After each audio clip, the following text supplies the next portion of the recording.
need 1 liter milk, 2 teaspoons cardamom powder, 100 grams sugar, 2 tablespoons corn flour, 1/4 cup condensed milk, and 1½ cups of custard apple pulp, or you can also use the original fruit.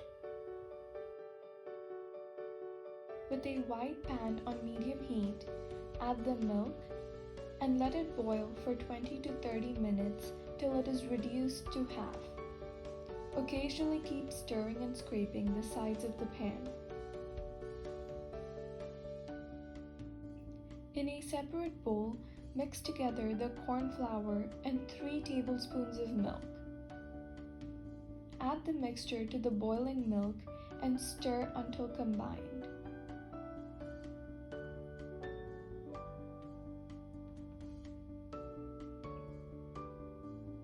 Next, add the condensed milk, sugar, and cardamom powder.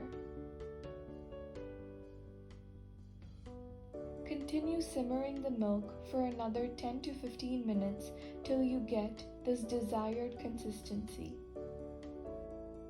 Let the rabdi come down to room temperature.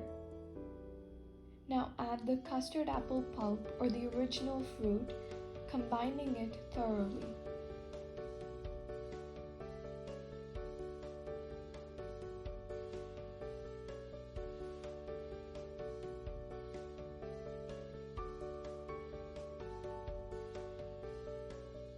This Diwali, enjoy the Custard Apple Rabdi.